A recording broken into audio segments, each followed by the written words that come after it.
Let me see. There's Mr. James. Good morning, Mr. James. All Good right, morning. very good. Mr. James, you are the appellant in this matter, and you, as I've indicated before, you're given 20 minutes, up to 5 minutes for rebuttal. Before you begin your argument, how much time do you wish to reserve? 5 minutes, please. Very good. And whenever you're ready, the court is ready. Thank you, sir. Thank you. Good morning. Good morning. Counsel, your honors, may it please the court, my name is Ben James. I have the pleasure of representing appellant Reverend Victor Ray in this matter. This appeal arises from a motion to dismiss, which was brought by defendant appellee Allendale Methodist Church that was before Florida Sixth Circuit.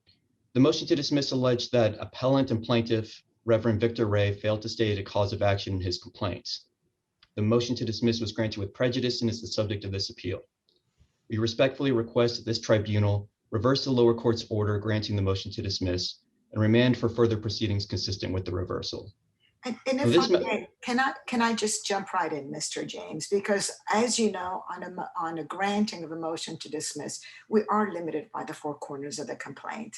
And based on what you've alleged, if in fact it does state a cause of action, help me out here. I know what you've indicated in your it's the second amended complaint, that's the operative complaint here.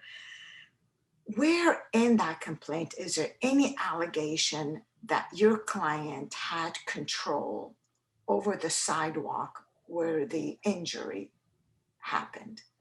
I've been looking for So, this. I know you've indicated that they own property on one side, they own property on the other side, but I'm referring to the exact crosswalk where you allege that's where the injury took place. So where in the second amendment complaint have you alleged that your client was in control of that? absolutely. So if I understand your honors question, it wouldn't be my client that would be in ownership or I mean, control, but the appellee. correct. So I misspoke. so Okay, sir. no problem at all. I understood. So we have not alleged that the appellee was in ownership or control of the crosswalk, and we've been very forthcoming with that. But the law in Florida says that even if a landowner is not in ownership or control of a dangerous condition, they can still be liable for bodily injuries that are sustained from that dangerous condition. Witt versus Silverman is a case that comes from the Florida Supreme Court. It's a 2001 case, and it is the cornerstone case on this issue.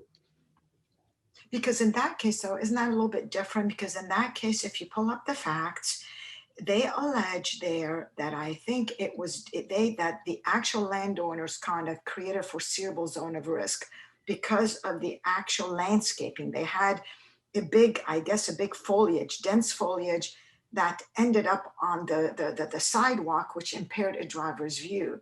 So in contrast, in this case, was there any allegation that Allendale did anything on its property that contributed to this accident?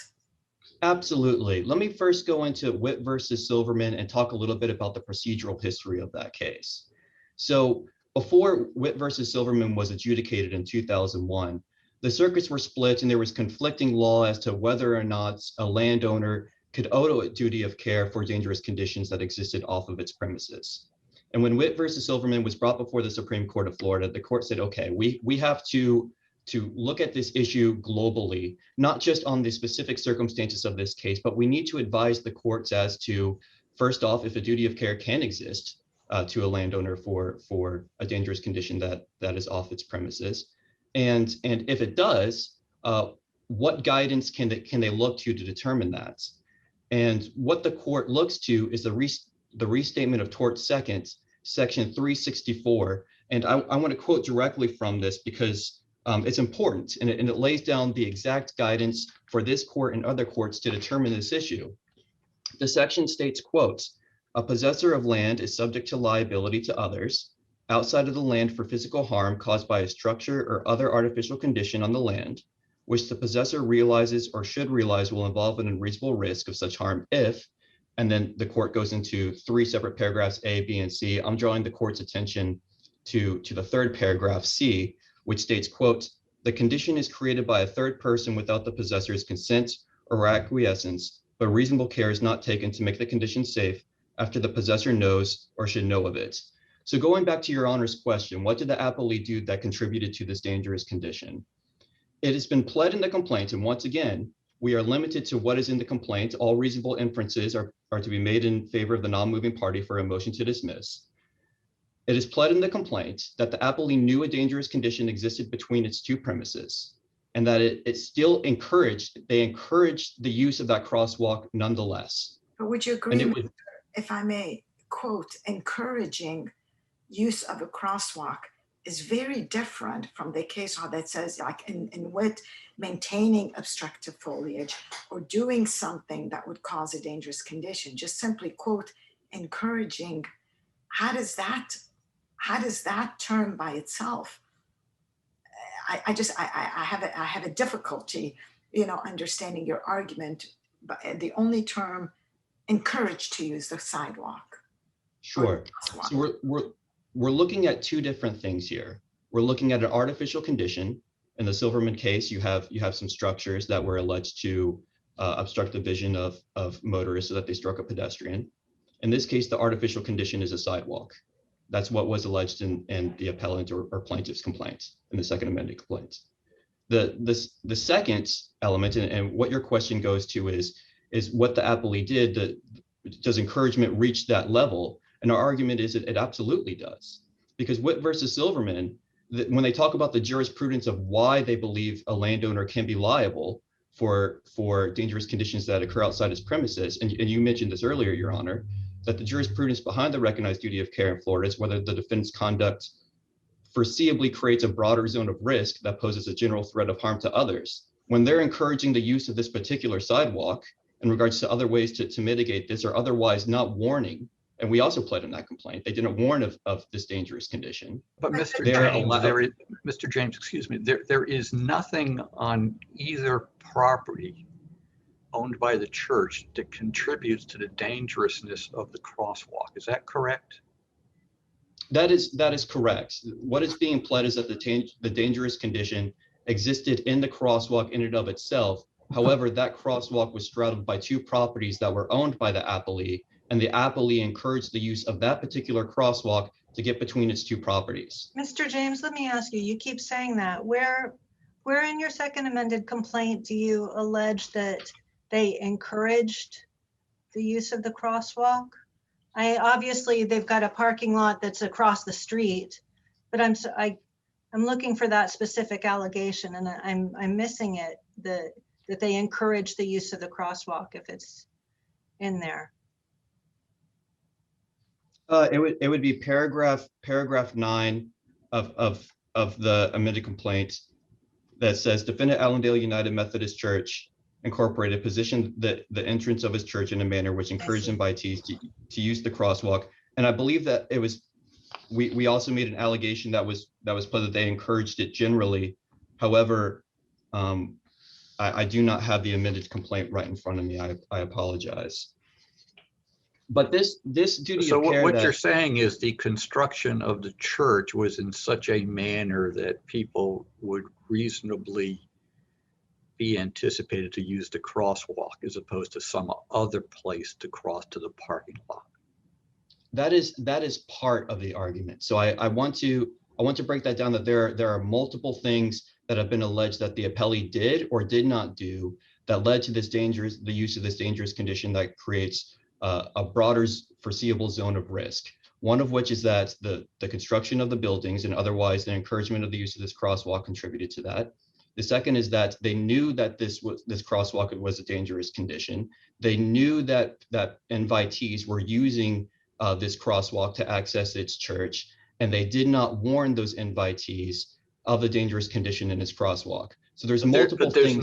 There's nothing the church could do on its property to remedy the unsafe condition of the crosswalk, correct? Well, I respectfully disagree, and I would say that that's a factual determination that is outside the four corners of the complaints.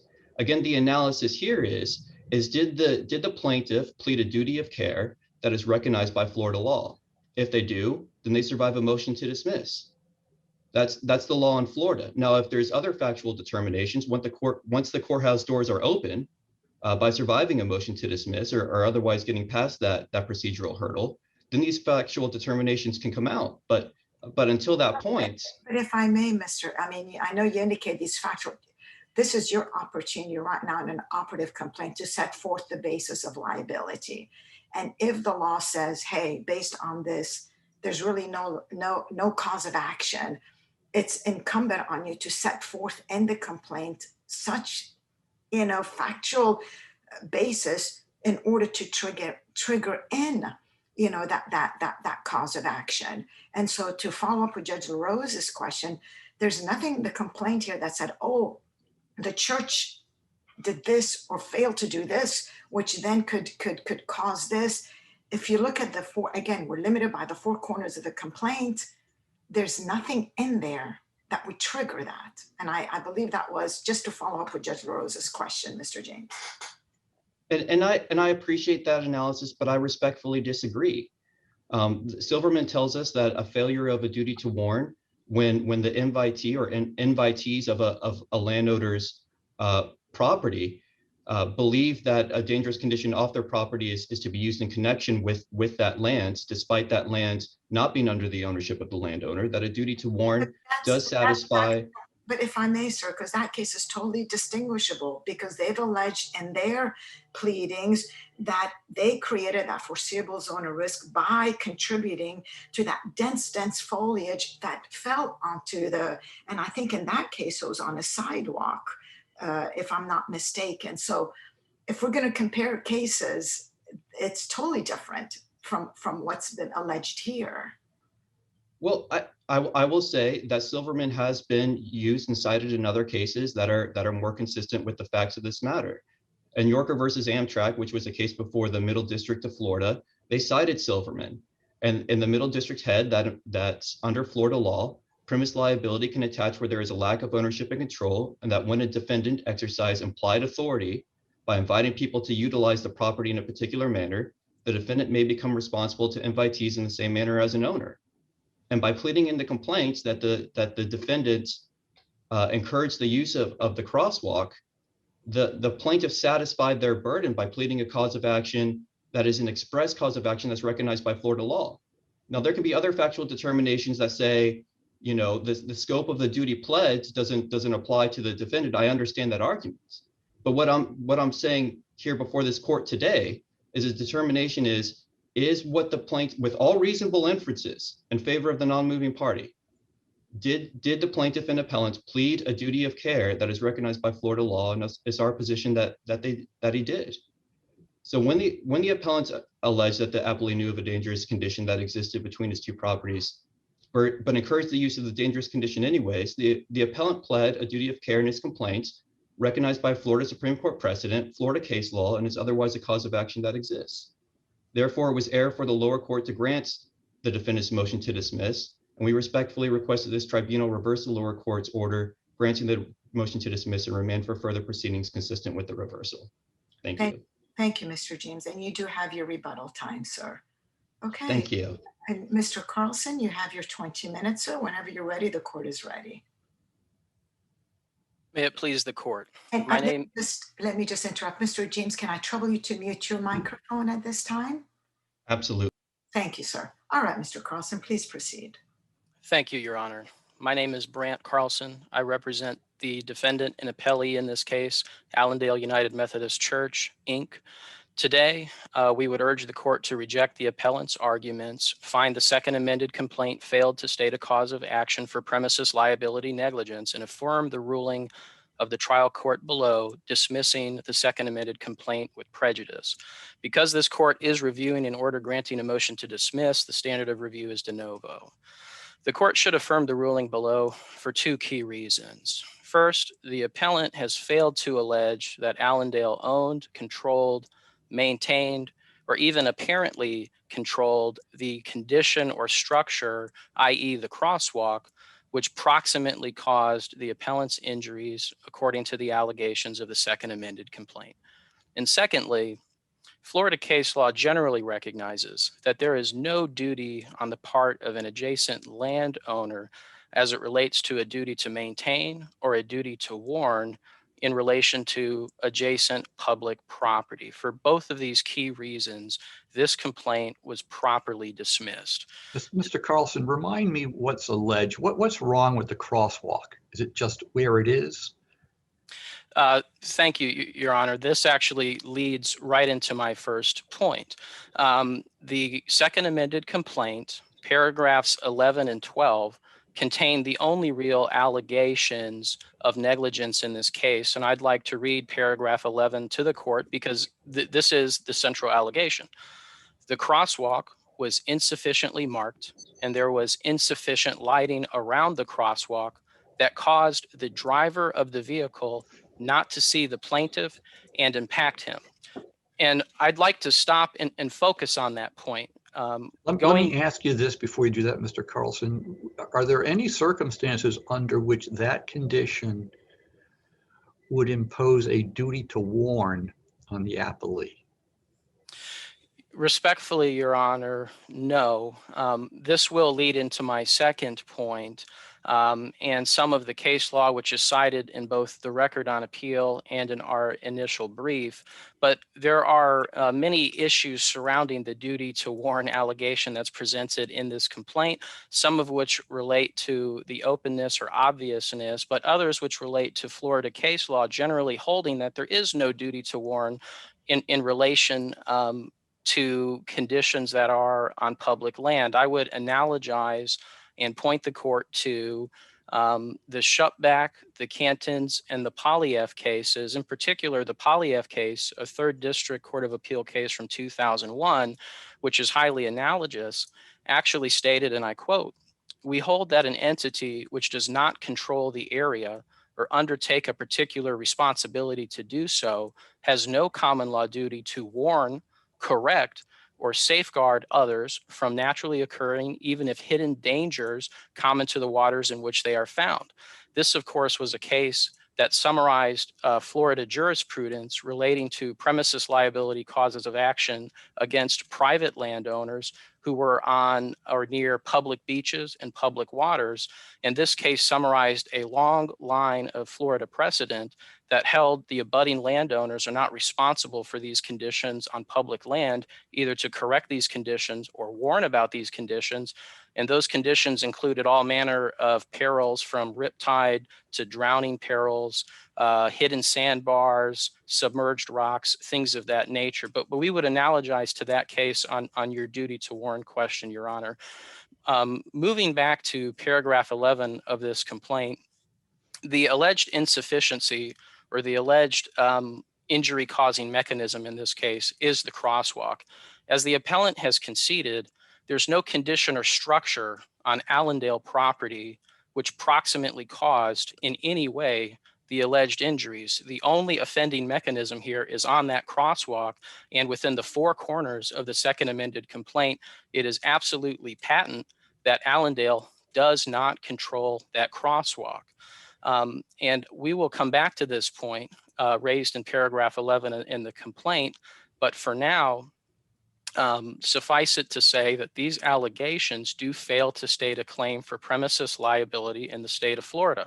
On that note, I would point the court to the Lisanti versus City of Port Richey case. This is a second DCA case from 2001, where the court set forth a very commonplace standard of law. In many cases, it's repeated throughout Florida jurisprudence, but I'll quote, "The elements of negligence are duty, breach, harm, and proximate cause. And the additional elements for a claim of premises liability include the defendant's possession or control of the premises and notice of the dangerous condition." And so here, what we see on the face of the second amended complaint is a very basic failure to allege any type of control or even apparent control over the offending structure or condition. And this is the critical fact in this case because it literally distinguishes every case that has been cited by the appellant. Judge Kuzam, I do believe that this was asked a little bit in the appellant's argument, but the main case relied on by the appellant is the Witt versus Silverman case.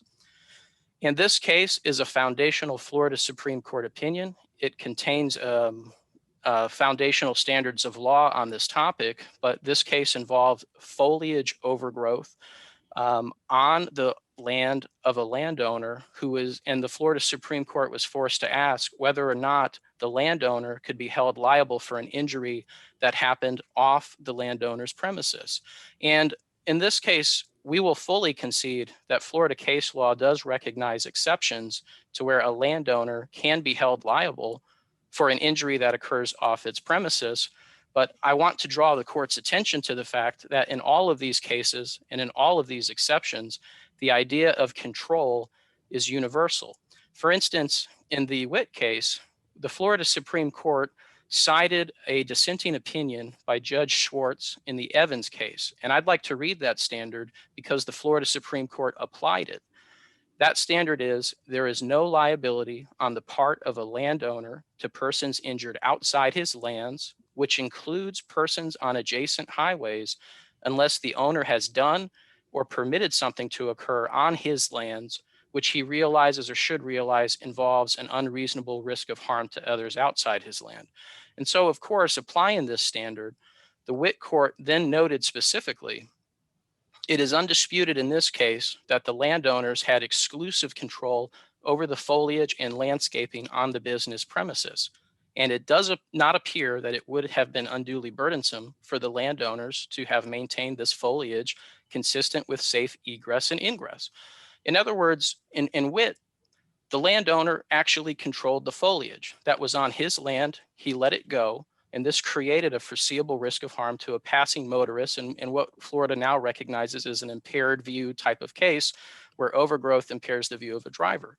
The critical distinction, of course, is that Witt does not involve foliage growing on public land or the land of another party, and for that reason, it's eminently distinguishable. The other case that the appellant strongly relies on in its briefs and in all of its arguments is a fourth DCA case, Holiday Inns versus Shelbourne, which does apply the rule of law from Witt. We will fully concede that this case does stand for the proposition that an inviter's duty, while it normally extends only to its premises, can go outside of its own premises when the activities of that business similarly go beyond its own legal boundaries. But again, applying the Witt standard and Florida jurisprudence, the emphasis on control in this Shelbourne case is absolutely patent. The fourth DCA notes that in the Shelbourne decision, which involves a bar, a place of entertainment, it states, and I quote, "Here, the record supports a reasonable inference. The pub knew its parking lot was insufficient for its patrons' use, and additionally, the pub was aware its patrons customarily used the parking lot across the street while patronizing it. And of course, in this context, there was a shooting which happened off premises, which the court ultimately felt could state a cause of action against the landowner. But if you read into this opinion, it becomes immediately aware that the landowner was doing something on its own property. In this case, the landowner defendant, the pub, knew that its parking facilities were insufficient, knew that it had business overflow, too many patrons. And if you dig into that case, there's even testimony, such as testimony from a bouncer, where defendants' employees were directing patrons to use facilities off their land while patronizing that establishment.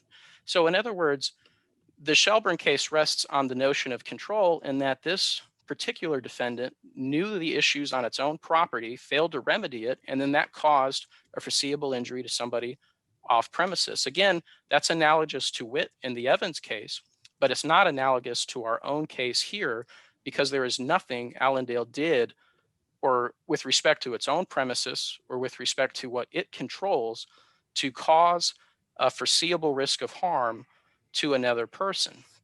And I want to... Why doesn't putting the parking lot across the street satisfy that requirement? Thank you, Your Honor. The reason putting the parking lot across the street does not satisfy that requirement is because, and this goes towards the appellant's central argument, which is raised in that paragraph 9 of the second amended complaint. essentially, if we're going to argue that there was any conduct on the part of my client, the church here, it would be essentially the positioning of the church. First, I'd point out that this is not really, in fairness, any type of conduct on the part of my client. The conduct being alleged here is really simply the conduct of owning property in St. Petersburg, nothing more than that. And I would put to the court as a general proposition, just owning property is not enough to support an allegation of negligence or any type of liability whatsoever. And this is discussed a lot in case law where, it's frequently said that these types of landowners are not general insurance carriers ensuring the total safety of any passersby at any and all times. And But without using your pub case, I suppose if a couple parishioners get into fisticuffs across the street in the parking lot, one could theorize a way to hold your client responsible. I would concede that if it could be traced back to an issue or event that fell within the church's affirmative control or conduct. And to go back to the Shelbourne case, that case is not only distinguishable on that factual basis where Shelbourne's aware of a deficiency, a dangerous condition on its own premises, and failing to resolve that issue to the detriment of people off its premises, but it must be admitted too that Shelbourne also involves a bar or a place of entertainment. And because of that, it actually invokes different legal standards. For instance, the fourth DCA in Shelbourne actually said the proprietor of a place of public entertainment has a duty to use due care to maintain the premises, but also a duty to use every reasonable effort to maintain order amongst the patrons and its employees and those who come upon the premises and are likely to produce disorder. These standards can also be implicated in negligent security cases and in cases where the bar maybe overserves a patron. There's a lot of duties implicated in Shelbourne, which is applicable to a place of entertainment, but not to a place of worship, like my client. And so again, we go back to the issue of control and conduct on one's own premises, and it must be noted, going back to the amended complaint here, that nothing in the amended complaint implicates any actual conduct on the part of the church on its own premises. The allegation is that the church existed, that the church had a door, a church had an entrance, or that they just own property, including property across the street. The problem with all of this is that there's no actual conduct or failure to act on the church's part to bring it within Witt, Shelbourne, or any of the other cases that have been cited by the appellant. And on this point, I want to highlight just how unusual this claim really is on its face. The amended complaint itself actually states, and this is in paragraph 15, defendant owed a non-delegable duty to plaintiff to warn plaintiff of any danger or hazards which existed and or to take action to mitigate the danger. What's unusual about this is that it's now a fair question to ask how Allendale could feasibly mitigate the danger, to take the words out of the second amended complaint, when members of the public, all passersby, and all motorists are free to use this public crosswalk at any time during day or night.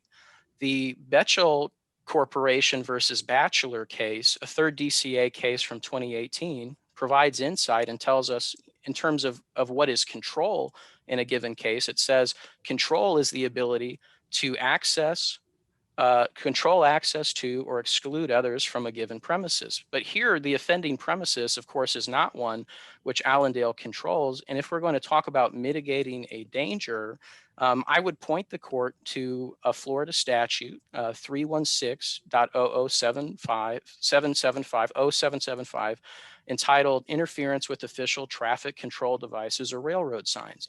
This is a provision which actually provides for criminal penalties to a person who, without authorization, tampers with the traffic control device. And so we arrive at this kind of unusual hypothetical, given the facts that have been alleged in this complaint, because they're alleging a duty to remedy an issue that is not on their own property. I would actually point to the court and ask the court take notice of the fact that it is illegal to modify street signage that's been placed by a local government entity, in this case, the city of St. Petersburg, who controls and regulates this particular crosswalk. But if And the in, church knows that that's a dangerous spot, the church could always hire a security guard, an off-duty deputy, to control people going from the property across the street to the other property. And Your Honor, our response to that would be that this is simply extending Allendale's responsibility too far. And it's in effect blending private property rights and public property rights in a way that results in an unfair expansion of a private property owner's duties with respect to their own land. There needs to be more than just Allendale existing to support a duty to regulate or even attempt to regulate traffic in that fashion. And I would point to the court that if Allendale did that through anyone other than, say, a police officer or an authorized member of the state, it would be violating the law. And a similar issue arises with the duty to warn allegation. There's no dispute here that this crosswalk is painted and there are signs on it, and it's marked. It is all put in place by the city of St. Petersburg. And so we have to ask, what does a warning look like that those signs do not already impart to anybody that is passing by? Again, all people who Allendale has absolutely no control over. That's what's so unusual about this case. And we would point out to the court that it all goes back to the issue of control. There is no control over this crosswalk. Allendale indeed cannot assume control over this crosswalk, and it is not alleged that Allendale even apparently controls this crosswalk. This distinguishes all of appellant's arguments and results in the failure of this second amended complaint to state a cause of action for premises liability. And Mr. just Carlson, actually, you have 1 minute left, so if you want to wrap it up, sir. thank you. And so just to use my remaining time on a couple of points.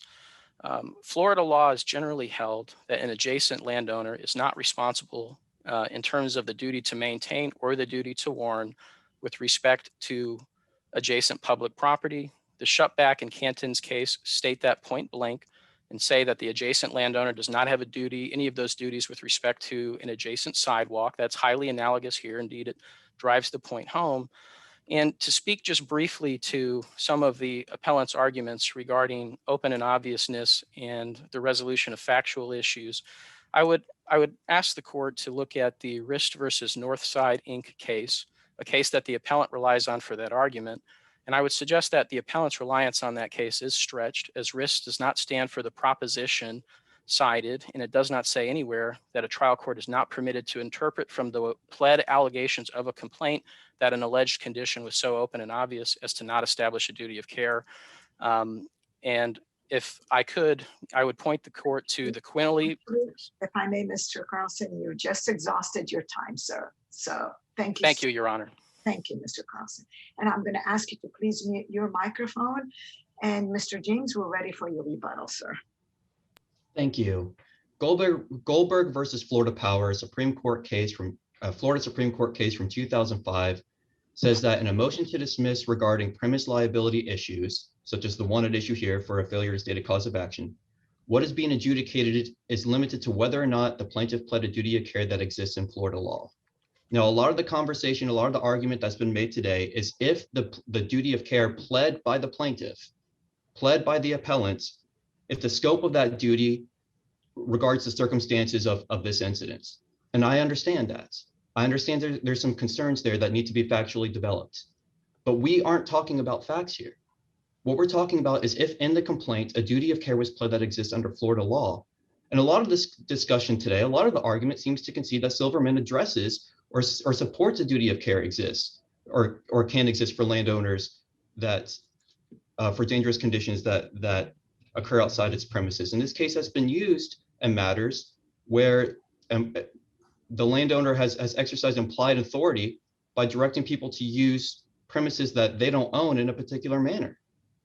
There are all sorts of factual determinations that could be made later on down the line. once again, we're at a motion to dismiss. Discovery hasn't happened. The courthouse doors aren't even open. We haven't had an opportunity to see what the church knew at the time they built their buildings, what potentially contributed to it, what the scope was of their encouragement, how they didn't warn, what they knew and what they didn't. What we're before this court right now is saying that a duty of care was pled in plaintiff and appellant's complaint that exists under Florida law, and as such, an opportunity should be given to further develop the case. If later it turns out that the factual determinations support the summary judgments that's cited in opposing counsel's legal authorities, such as Schubach and Cantons, which by the way, were litigated before Witt versus Silverman, and therefore is before that law was made standard. But otherwise, if there are summary judgment issues, then we can talk about those at that time. But right now, it is appellant and plaintiff's arguments that what was pled in the complaint satisfies the duty of care recognized by Florida law as stated in Silverman. It states that a landowner can be liable for dangerous conditions outside its premises when it undertakes certain acts or omissions. And I'll rest on that. Thank you so much. Thank you, gentlemen. Really well argued on both sides. So at this time, the court will be taking a 10-minute recess and we'll resume back with Fisk versus